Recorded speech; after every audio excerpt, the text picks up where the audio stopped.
আলহামদুলিল্লাহ। সকলেই পড়ুন আলহামদুলিল্লাহ। ইউনূস স্যার যখন আসলো উনি কিভাবে আসছে? উনি কি নির্বাচন করে আসছে? ওনার কোনো পার্লামেন্ট আছে? ওনার 300 এমপি আছে? কিচ্ছু নাই।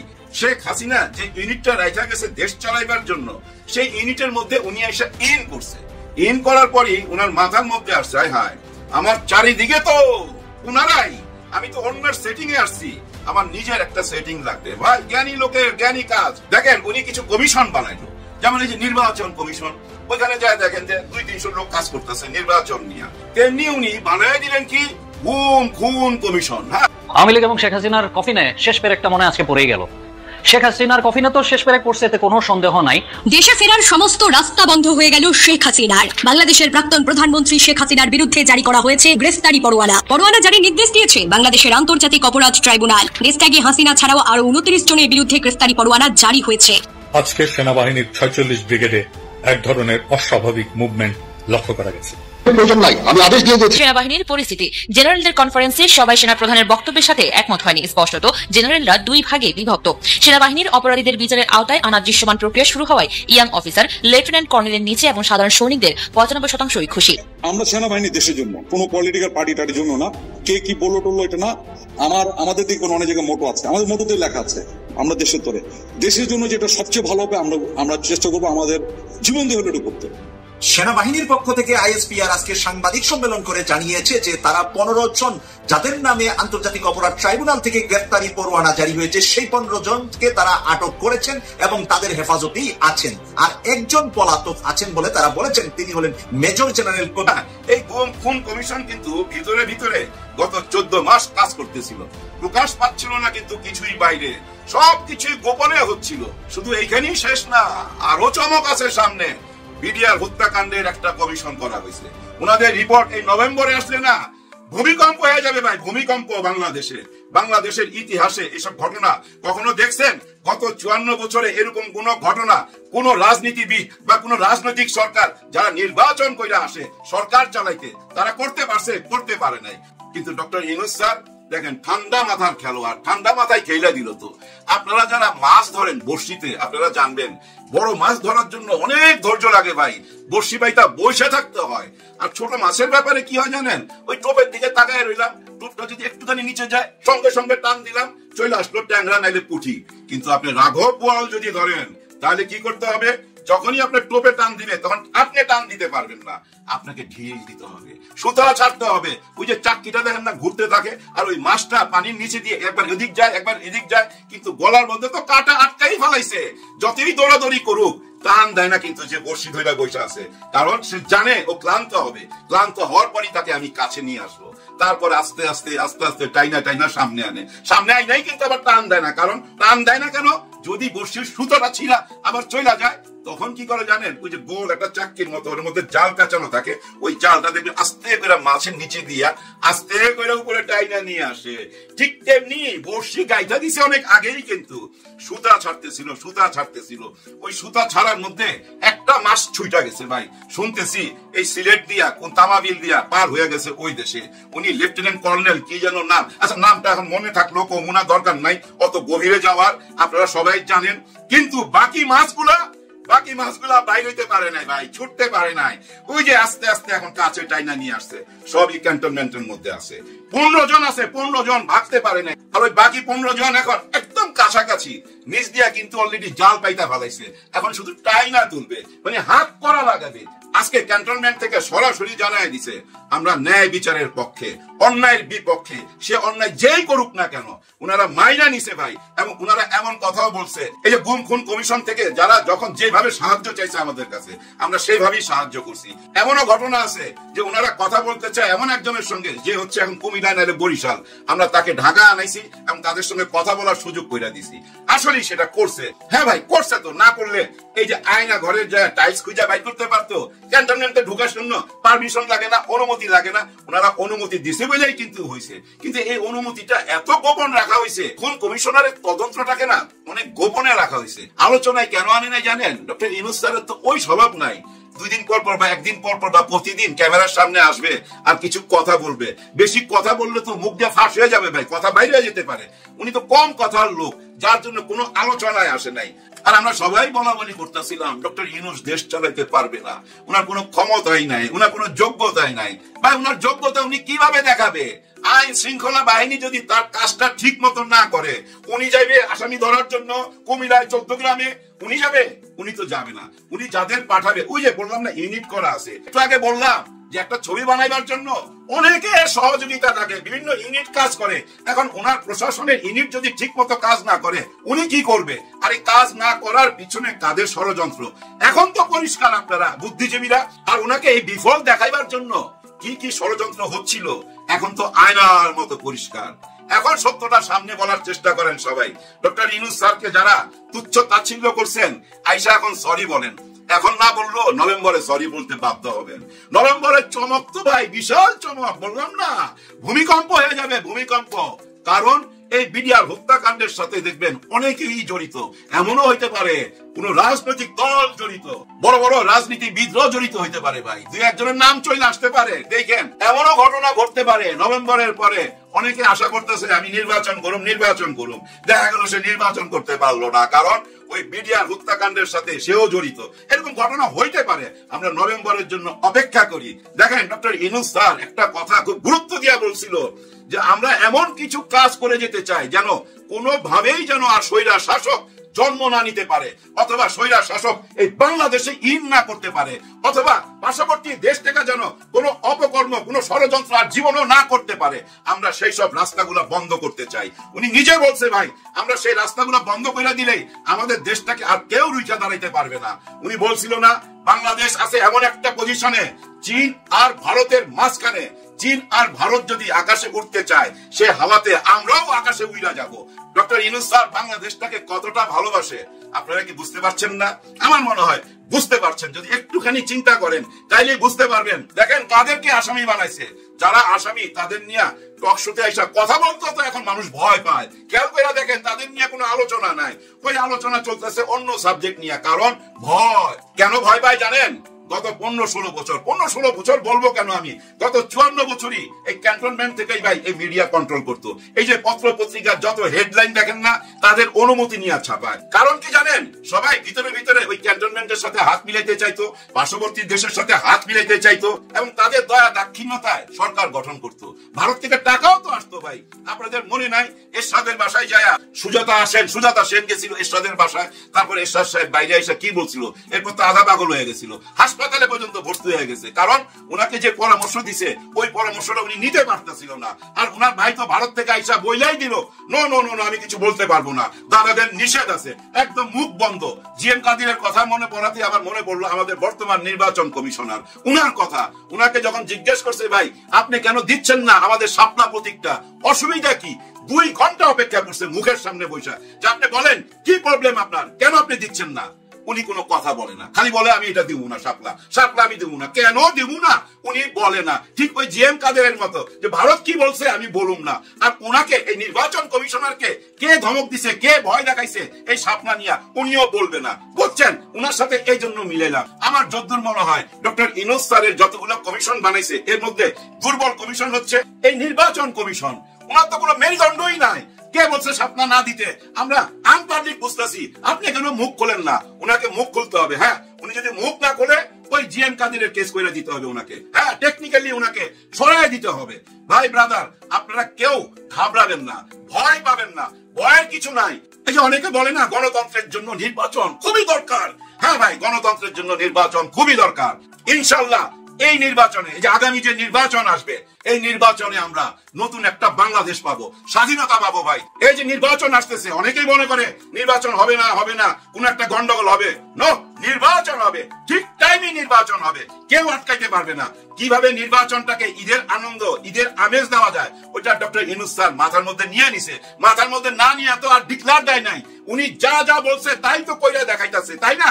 আবার 15 তারিখের জন্য অপেক্ষা করেন। সংসদ ভবনের আদালত চার্জশিট দাখিল করেছে।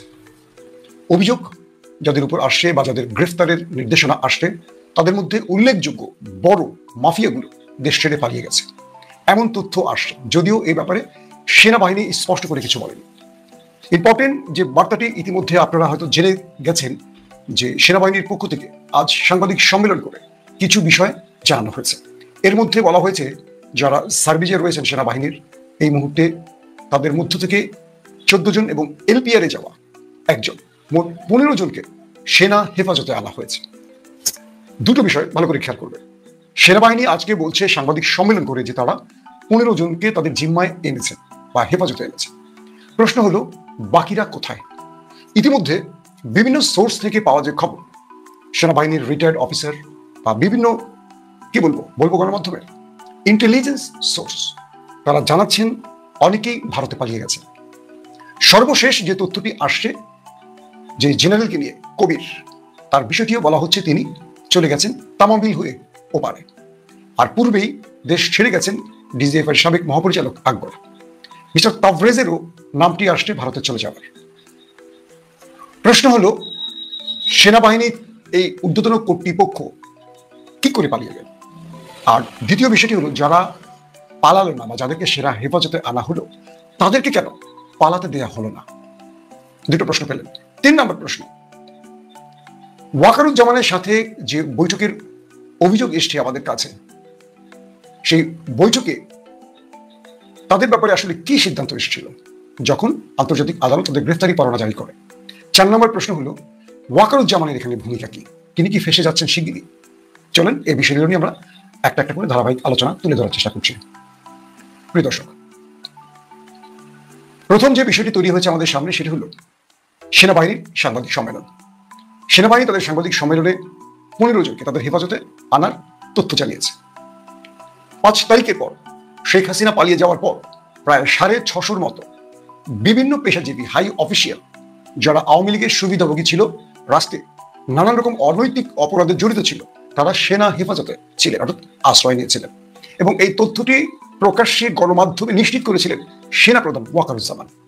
এরপর আমরা অনেককেই দেখলাম মিসিং, অর্থাৎ আর তারা গ্রেফতার হলেন না, পালিয়ে গেলেন। এর মধ্যে অল্প কজনকে আমরা গ্রেফতার দেখলাম, সালমানিফ রহমান, আনিসুল হক, পলক এবং আমরা পেলাম জিয়াউল আহসানকে। কিন্তু বারবার যে তথ্য আমরা প্রচার করেছিলাম গণমাধ্যমে, এম আরাফাত কোথায় গেলেন, হাসান মাহমুদ কোথায় গেলেন, এরা প্রত্যেকেই সেনা হেফাজতে ছিল, এমন ইন্টেলিজেন্স তথ্য আমাদের কাছে আসছে। প্রশ্ন হলো ওয়াকারুজ্জামান বা আমাদের আইএসপিআর যা বলেন তাই যে সত্য, এটা কি এদেশের মানুষ বিশ্বাস করে? এবং আমরা ভেতর থেকে অনেক রকম তথ্য পাই, হয়তো তারা অফিসিয়ালি এই তথ্য নিশ্চিত করেন না, অর্থাৎ সোর্স আমাদের সাংবাদিকদের যে তথ্য দিয়ে থাকে, যে সোর্সের তথ্যের আলোকেই আমরা সাধারণত গণমাধ্যমে খবর প্রচার করি। এবং এইটুকু কনফার্ম থাকতে হবে আপনাদের যে আমরা বরাবরই যে কাজটি করি, একটা সোর্স খবর দিলেও আমরা প্রচার করি বিষয়টা এরকম না, এটাকে চেক, কাউন্টার চেক, অনেক রকম চেক করে এই খবরগুলো আপনাদের কাছে হাজির করি। কারণ একজন পেশাদার সাংবাদিক, মূল ধারা সাংবাদিক কখনো মিথ্যা বলতে চায় না, তার ক্রেডিবিলিটি নষ্ট করতে চায় না। হাসান মাহমুদ ছিলেন সেনা হেফাজতে, পালিয়ে গেলেন। হারুন, পুলিশের যে হারুন, তিনি ছিলেন, পালিয়ে গেলেন। বিপ্লব ছিলেন, পালিয়ে গেলেন। এম আরাফাত ছিলেন, পালিয়ে গেলেন। শিরিন শারমিন এখনো সেনা হেফাজতে রয়েছেন, তাকে দিয়ে আওয়ামী লীগের ক্লিন আওয়ামী লীগ বা আরেকটা নতুন আওয়ামী লীগ তৈরির কাজ চলছে। প্রশ্ন হলো সেনাবাহিনীর দায়িত্ব কি এই কাজগুলো? 5 তারিখের পর ডিজিএফআই বিতর্কিত অফিসাররা অনেকেই বাবা দায়িত্ব পালন করেছে। যখন ট্রাইব্যুনাল তাদের বিরুদ্ধে তথ্য প্রমাণ হাজির করছিল, ডকুমেন্ট হাজির করছিল, প্রমাণ হচ্ছিল, তখন আমরা দেখলাম ওয়াকারুজ্জামানের দৌড়ঝাঁপ বেড়ে গেছে। কখনো প্রেসিডেন্ট, কখনো প্রধান উপদেষ্টা, কখনো প্রধান বিচারপতির সঙ্গে তিনি বৈঠক করছিলেন, আমরা তথ্য দিচ্ছিলাম। পরক্ষণে আমরা দেখছিলাম যে আবার স্বাভাবিক হচ্ছে, আবার আলোচনা, আবার স্বাভাবিক। সর্বশেষ প্রফেসর ইউনূসের সাথে সাক্ষাৎ করলেন সেনাপ্রধান ওয়াকারুজ্জামান। তিনি বললেন যে আমরা সরকারকে সহযোগিতা করতে চাই। প্রশ্ন হলো 1 বছর পরে গিয়ে ইউনূস এই কথাটি তাকে বলতে বাধ্য হলেন কেন? তার মানে এই দুজনের মধ্যে টানাপোড়েন ছিল, এটাই তো প্রমাণিত হয়ে গেছে। ওয়াকারুজ্জামানকে হঠাৎ করে 1 বছর পরে বলতে হলো আমরা সরকারকে সহযোগিতা করতে চাই, কোনো গুজবে কান দেবেন না, অর্থাৎ ওয়াকারুজ্জামান ইউনূসকে ফেলে দিতে চাইছে, এমন তথ্যগুলো যখন আসছে গণমাধ্যমে, এটাকে ওয়াকারুজ্জামানকে ইউনূসকে এসে কনফার্ম করতে হলো। এবং আমরা যখন দেখলাম ট্রাইব্যুনাল, আন্তর্জাতিক আদালত গুম খুন নিয়ে জোর সোরে কাজ করছিল, তখন দেখলাম এই সেনাবাহিনীর কিছু কিছু গ্রুপ, একটি রাজনৈতিক বড় দল, বাংলাদেশের এই মুহূর্তে যারা বড় দল, তাদের সাথে একাধিকবার বৈঠক করেছে, একাধিক নেতার সাথে, এরকম তথ্য আমাদের কাছে আসছে। আমি বারবারই বলছি, এই অভিযোগ বা তথ্য আসলে কনফার্ম করে আমি বলবো না, এটা আমার দায়িত্ব না। যদি মিথ্যা হয় আইএসপিআর বলবে, যদি সত্য হয় সেটাও আইএসপিআর বলবে, যেহেতু আমাদের একটা বাহিনী আছে এবং তাদের প্রেস উইং আছে, কথা বলার জায়গা। আমরা কেবল আমাদের অভিযোগের জায়গাগুলো বলছি। বিভিন্ন সোর্স থেকে খবর এলো মির্জা ফখরুল ক্যান্টনমেন্টে গেলেন দেখা করতে। এই ব্যাপারে ফখরুল কিছু বললেন না। এরপরে তথ্য এলো ক্যান্টনমেন্ট থেকে ঊর্ধ্বতন কর্তৃপক্ষ বিএনপির খুব পাওয়ারফুল নেতাদের সাথে বৈঠক করলেন। এরপর আমরা যে বিষয়টি দেখলাম, বিএনপি নির্বাচন ছাড়া আর একটা দাবিও তুলল না, শুধু নির্বাচন চাই। যে বিএনপি বারবারই বলেছে গুম খুনের বিচার করবে, সেই বিএনপি নির্বাচন শব্দ ছাড়া আর একটা দাবি তুলল না কারো কাছে। এটা আমাদের কাছে রহস্যজনক মনে হয়েছে। সর্বশেষ তারেক রহমানের বক্তব্যটি সিগনিফিক্যান্ট, এবং তারেক রহমানের বক্তব্যের পরই আন্তর্জাতিক আদালত এই যে গ্রেফতারি পরোয়ানার বিষয়টি কনফার্ম করলো। তার মানে তারেক রহমান যা চাইছেন, তার দলের এমন কিছু নেতা আছেন তারা ভিন্ন কিছু চাইছেন। তারেক রহমান চাইছেন rule of law, Tarique Rahman চাইছেন এই অপরাধীদের বিচার হোক, কিন্তু বিএনপির মধ্যে একটা বড় গ্রুপ চাইছে না, এমনটিও তথ্য আসে। সেই গ্রুপটি আমরা বলছি না কারা, আপনারা বুঝে নেবেন। বলা হচ্ছে সেনাবাহিনীর ঊর্ধ্বতন কর্তৃপক্ষ কর্মকর্তা বিএনপিকে আশ্বস্ত করছিল, বোঝাচ্ছিল যে এই অফিসারদেরকে আপনারা ছেড়ে দেন, তাদেরকে ক্ষমা করে দেন, বা তাদের অপরাধের জন্য তাদেরকে সাজা দিয়েন না, আমরা আপনাদের ক্ষমতা বসাবো, এটা করবো এটা করবো এটা করবো। যে কোনোভাবে সেনাবাহিনী আগামী নির্বাচনে বিএনপির জন্য কাজ করবে। আমি জানি না সত্য না মিথ্যা, এরকম কিছু অভিযোগ আসছে। সেভাবেই বিএনপির একটি গ্রুপ নিশ্চুপ ছিল। এবং আমরা দেখলাম একসময় জামাত নেতা বা জামাতের আইনজীবী হয়ে কাজ করেছেন, মানবতা বিরোধী অপরাধে জামাতের যে নেতাদের ফাঁসি হয়েছিল, সেই সময় সবচেয়ে আলোচিত একজন ব্যক্তি তাজুল ইসলাম, তিনি এই বিষয়টিতে ব্যাপক সাহসিকতার সাথে কাজ করছিলেন। এবং আসিফ নজরুল একটি ইন্টারভিউতে বলেই ফেলেছিলেন যে তিনি এই ট্রাইব্যুনালের জন্য অনেক বিচারপতিকে নক দিয়েছিলেন, বিচারপতি না আইনজীবীদের, কেউ রাজি হয়নি, কিন্তু তাজুল সাহেব রাজি হয়েছে। এবং আসিফ নজরুল বলেছিলেন আমরা এমন একজন প্রসিকিউটর চেয়েছিলাম, চিফ প্রসিকিউটর, যিনি 1000 কোটি টাকার কাছে নিজেকে বিক্রি করবেন না, কারণ এই দেশের সর্বোচ্চ পজিশন থেকে সর্বনিম্ন পজিশন পর্যন্ত সব করাপ্টেড। টাকা দিলে সব চলে, সেটা উপদেষ্টা বলি, প্রধান উপদেষ্টা বলি, সেনা প্রধান বলি, ডিজিএফআই প্রধান বলি, এনএসআই প্রধান বলি, সচিব বলি, প্রেসিডেন্ট বলি, যা বলি। স্পেসিফিক আমাদের বর্তমান সেনা প্রধানের কথা বলছি না, পূর্বে যারা ছিলেন আজিজ থেকে শুরু করে অনেকেই তো সবাই তো করাপ্টেড ছিল। বর্তমান সেনা প্রধানের ব্যাপারে আমার এই তথ্য জানা নেই, যতটুকু জানি তিনি সৎ, বাট আওয়ামী লীগ বা আওয়ামী লীগের প্রতি তার করুণা বা সুদৃষ্টি আছে, আত্মীয়তার জন্য এমন অভিযোগ আছে, এটাও আমি কনফার্ম বলবো না। আমি আমার দেশ প্রেমিক বাহিনীকে এভাবে বলতে চাই না। সেটা আমরা আমাদের জনগণদেরকে এটুকু বলবো যে আমরা চাই আমাদের দেশপ্রেমিক সেনাবাহিনী দেশপ্রেমিকের ভূমিকাই থাকুক। সেনাবাহিনীর পক্ষ থেকে আইএসপিআর আজকে সাংবাদিক সম্মেলন করে জানিয়েছে যে তারা 15 জন যাদের নামে আন্তর্জাতিক অপরাধ ট্রাইব্যুনাল থেকে গ্রেফতারি পরোয়ানা জারি হয়েছে, সেই 15 জনকে তারা আটক করেছেন এবং তাদের হেফাজতেই আছেন। আর একজন পলাতক আছেন বলে তারা বলেছেন, তিনি হলেন মেজর জেনারেল কবির আহমেদ। মেজর জেনারেল কবির আহমেদ ইতিমধ্যে ভারতে পালিয়ে গিয়েছে, তার পরিবার নিয়ে তামা বিল দিয়ে এবং বিভিন্ন চেকপোস্টের কথা বলা হচ্ছে। কিন্তু এরই মাঝে ডক্টর পিনাকি ভট্টাচার্য তার কিছু তথ্য শেয়ার করেছেন তার ভেরিফাইড ফেসবুক আইডিতে। সেখানে তিনি লিখেছেন যে এখনো কবির আহমেদ ভারতে পালাতে পারে নাই, বাংলাদেশের ভিতরেই আছে, সে ভারতে পালানোর জন্য চেষ্টা করে যাচ্ছে গত 9 তারিখ থেকে। কিন্তু এই 9 তারিখ থেকে এখনো কোনো প্রাইভেট গাড়ি চলাচল করে নাই এই পোস্টগুলা দিয়ে, যেই পোস্টগুলা থেকে বাংলাদেশ এবং ভারতের সাথে ব্যবসা বাণিজ্য হয়। সেখানে ট্রাক এবং বিভিন্ন যানবাহন চললেও প্রাইভেট গাড়ি বা প্রাইভেট গাড়িতে যাওয়ার কোনো চলাচলের ব্যবস্থা হয়নি। তাই এই জায়গায় ডক্টর পিনাকি ভট্টাচার্যের তথ্য অনুপাতে মেজর জেনারেল কবির আহমেদ বাংলাদেশের ভিতরেই আছে, ভারতের সন্নিকটে কোথাও দিয়ে সে পারাপার হওয়ার চেষ্টা করছে। এই কারণে ডক্টর পিনাকি ভট্টাচার্য তার কোন ফেজ হতে পারে, দাড়ি রেখে, টুপি পরে, চশমা পরে সে কিভাবে যেতে পারে, তার কিছু নমুনা ফটো ডক্টর পিনাকি ভট্টাচার্য আরেকটি পোস্টে কিছুক্ষণ আগে পোস্ট করেছেন। তাই বাংলাদেশের ওই অঞ্চলগুলোতে যেই ভাই বোনেরা বসবাস করেন তাদেরকে অনুরোধ করেছেন ডক্টর পিনাকি ভট্টাচার্য যে সেনাবাহিনীর এই কবির আহমেদ যাতে পালাতে না পারে, ভারতে না যেতে পারে, আপনারা গ্রেফতার করবেন এবং তাকে পুলিশের হাতে তুলে দিবেন। এই হলো বর্তমান সিচুয়েশনটা, যেই সেনাবাহিনীর একজন মেজর জেনারেলের হুঙ্কারে দেশের ভাগ আর বিড়াল একসাথে পানি খেত, সেই ভাগ এখন বিড়ালের ভয়ে পালিয়ে যাওয়ার জন্য রাস্তা খুঁজে পাচ্ছে না। তার মানে আপনি যদি অপরাধী হয়ে যান, তার আগে আপনি যত হুঙ্কারওয়ালা ভাগার সিংহ হন, বিড়ালের কাছেও আপনি মাথা নত করতে বাধ্য হবেন যদি আপনি অপরাধী হন। তাই অপরাধ করার আগে ভেবে চিন্তে করলে আর এই সমস্যা কবিরের জন্য এবং অন্যান্য সেনা অফিসারের জন্য হতো না। এবং পুলিশ, র্যাব, বিডিআর, আনসার থেকে শুরু করে যাদের অপরাধের কাঠগড়ায় দাঁড় করানো হচ্ছে, তারাও যদি এখান থেকে শিক্ষা নেন, তাহলে ভবিষ্যতে আর কোনো এরকম অপরাধী সরকারের কোনো বাহিনীতে তৈরি হবে না। এদিকে আন্তর্জাতিক অপরাধ ট্রাইব্যুনালের আইসিটি প্রধান প্রসিকিউটরের তথ্য উদ্ধৃত করে প্রধান উপদেষ্টার পেশ সচিব শফিকুল আলম জানিয়েছেন এই মুহূর্তে সশস্ত্র বাহিনীর আর কোনো কর্মকর্তার বিরুদ্ধে গ্রেফতারি পরোয়ানা জারির কোনো পরিকল্পনা নেই। মাঝে মাঝে শফিকুল আলম একটু অতিরিক্ত কথা বলে, একটু বেশি কথা বলে, আমরা অনেকেই তাকে বলে থাকি যে একটু বেশি কথা ছেড়ে দেওয়ার জন্য।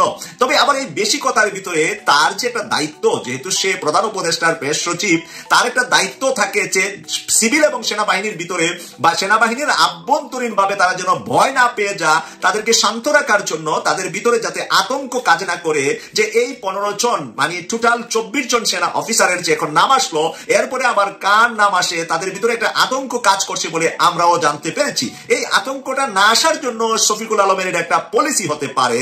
শফিকুল আলম এখানে যা বলেছেন, শনিবার বাসসকে পেশ সচিব বলেন, আমরা আইসিটির প্রধান প্রসিকিউটরের দপ্তর থেকে জানতে পেরেছি যে এই মুহূর্তে সশস্ত্র বাহিনীর আর কোনো কর্মকর্তার বিরুদ্ধে গ্রেফতারি পরোয়ানা জারির পরিকল্পনা নেই। কথাটা সুন্দর, এই মুহূর্তে নেই, কিন্তু ভবিষ্যতে হবে না। যাদের 170 থেকে 80 জনের নাম আইসিটিতে আসছে, সেই 170-80 জনের নামই বাই সিরিয়ালি আসবে এবং তাদেরকে গ্রেফতারি পরোয়ানা জারি করবে। এই বিশ্বাসটাই আমি করছি। আপনাদের বিশ্বাস আপনারা কমেন্টস করে মতামতে লিখবেন। এখানে লেগেছে শতাধিক সেনা কর্মকর্তার বিরুদ্ধে গ্রেফতারি পরোয়ানা জারি হতে যাচ্ছে। সামাজিক যোগাযোগ মাধ্যমে ছড়িয়ে পড়া এমন দাবি প্রত্যাখ্যান করে শফিকুল আলম বলেন, এই খবর সম্পূর্ণ ভিত্তিহীন ও মন গড়া গুজব। মন গড়া গুজব। আসলেই শফিকুল আলম হয়তোবা মুখ দিয়ে বলছেন, আসলে এটা গুজব নয়, এটাই রাইট, এটাই সত্য যে এই 24 জনের পরে আবার 24, আবার 50, আবার 40 এরকম করে নামটা বাই ক্যাটাগরি অনুপাতে কে কতটুকু অপরাধ করেছে বা কে কোন সেক্টরে অপরাধ করেছে, এবার যাদের নামে করা হয়েছে তাদেরকে করা হয়েছে তারা গুমের সাথে জড়িত থাকার কারণে। গুম করে যে যেরকম ইলিয়াস আলী সহ বিএনপি নেতা ইলিয়াস আলীকে যেরকম মারা হয়েছে, এরকম আরো জামাত শিবিরের অনেক মানুষকে মারা হয়েছে গুম করে। সেই গুমের সাথে যারা জড়িত, গুম করে আয়না করে রাখার সাথে যারা জড়িত, তাদেরকে এই মুহূর্তে তাদের নামে ওয়ারেন্ট জারি হয়েছে। কিন্তু পরবর্তীতে শেখ হাসিনার হেলিকপ্টার দিয়ে গুলি করা, প্রাইভেট রাস্তা গাড়ি চালিয়ে গুলি করা, রাস্তার ভিতরে বন্দুক পেতে গুলি করা, এই সমস্ত মানুষগুলার নাম বাই সিরিয়ালি আসবে, সেটাই আমি বিশ্বাস করি। আপনাদের বিশ্বাস করার 100% অধিকার আছে যে আপনারা কোনটা বিশ্বাস করেন, আপনাদের মন্তব্য দেখব। এখানে তিনি বলেছেন, বিভ্রান্ত তথ্য বিশ্বাস না করার আহ্বান জানিয়ে বলেন, এ ধরনের অপপ্রচার সাধারণ মানুষের ভিতরে, বিশেষ করে সশস্ত্র বাহিনীর ভিতরে বিভেদ সৃষ্টির উদ্দেশ্যে চালানো হচ্ছে। শফিকুল আলম আরো বলেন, আগামী বছরের ফেব্রুয়ারির প্রথমার্ধে অনুষ্ঠিত জাতীয় নির্বাচনের আগে দেশকে অস্থিতিশীল করার লক্ষ্যে এসব অসৎ গুজব ছড়ানো হচ্ছে। পেশ সচিব জানান, সেনা গোয়েন্দা সংস্থার director general of forces intelligence DGFI বিলুপ্ত করার কোনো পরিকল্পনা সরকারের নাই। তাহলে ডিজিএফআই কে বিলুপ্তের ঘটনাও, কথাও, আলোচনাও চলছে। মানে এরকম একটা সংস্থা বাংলাদেশে বিলুপ্ত হয়ে যাবে, আর থাকবে না, এই পরিকল্পনা সরকারের নেই। মানে এই সরকারের নেই বলার অর্থ হলো এই নিয়ে আলোচনা বা গুজব বা পর্যালোচনা চলছে। বাংলাদেশের ভবিষ্যতে ডিজিআইএফ এর মতন একটা গোয়েন্দা সংস্থার দরকার আছে কি নাই।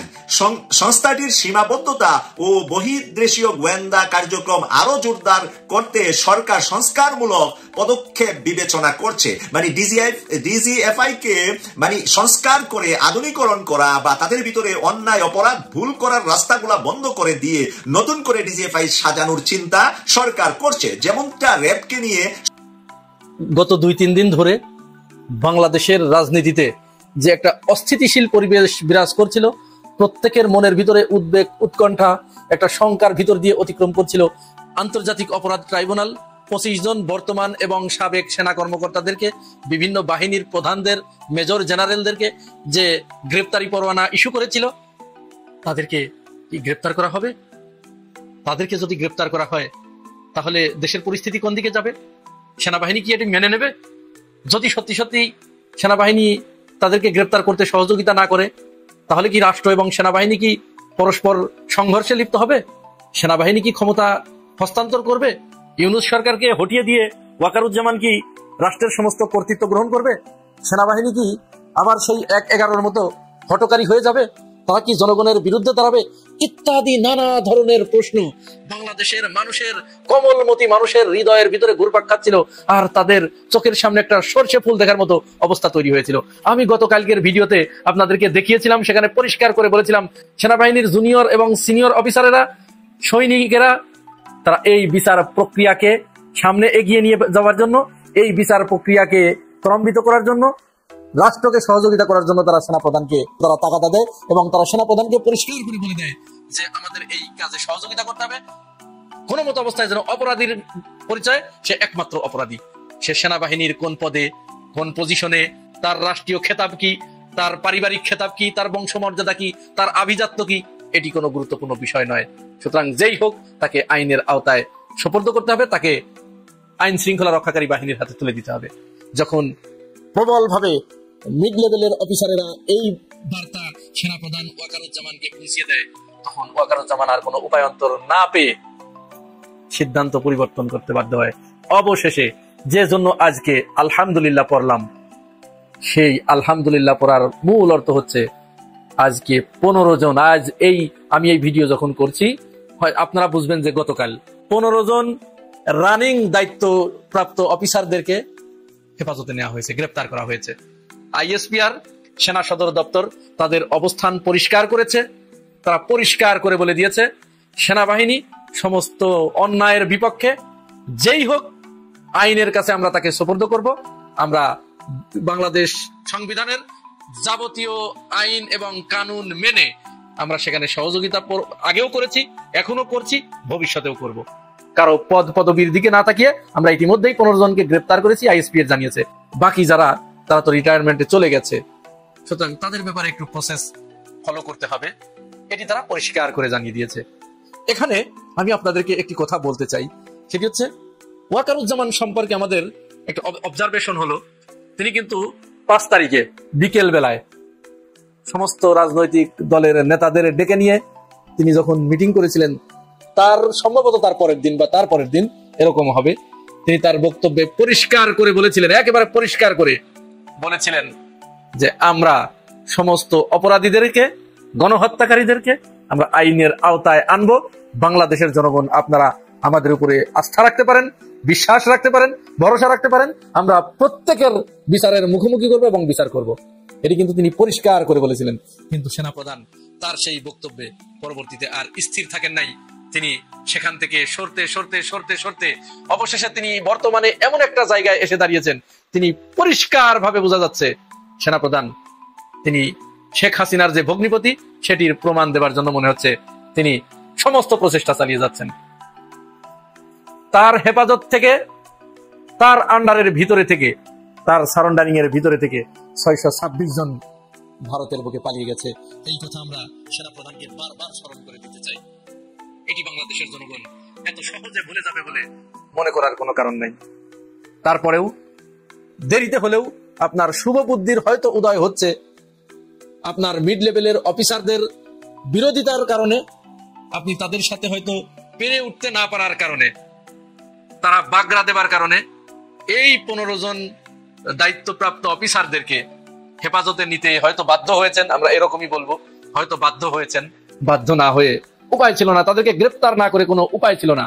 কারণ গ্রেপ্তারি পরোয়ানা জারি হবার পরের দিন বিএনপি থেকে বিবৃতি দিয়েছে, পরিষ্কার বার্তা দিয়ে দিয়েছে, যেই হোক আইনের কাছে তাকে সোপর্দ করতে হবে।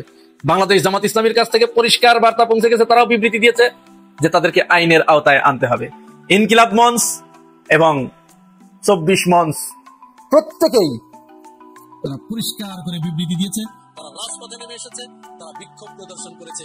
এনসিপি তারাও পরিষ্কার করে জানিয়ে দিয়েছে, নাহিদ ইসলাম তার ফেসবুক স্ট্যাটাসে পরিষ্কার করে বলে দিয়েছে অপরাধীর পরিচয় শুধুমাত্র অপরাধী, সে কোন পদে আছে কি এগুলো দেখার কোনো সুযোগ নাই, তাকে অবশ্যই আইনের কাছে হস্তান্তর করতে হবে।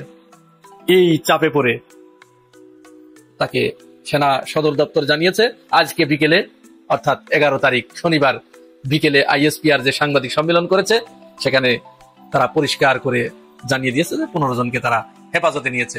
সাংবাদিকদের এক প্রশ্ন ছিল যে ডিজিএফআই তো আপনাদের সীমানার ভিতরে, তাহলে আপনারা এই যে গুম, এখানে এরকম অপরাধ সংগঠিত হলো, জঘন্যতম অপরাধ সংগঠিত হলো, এটি আপনারা ব্যবস্থা আগে থেকে নিলেন না কেন? সেখানে আইএসপিআর একটা বক্তা দিয়েছে যে এটা বিশাল একটা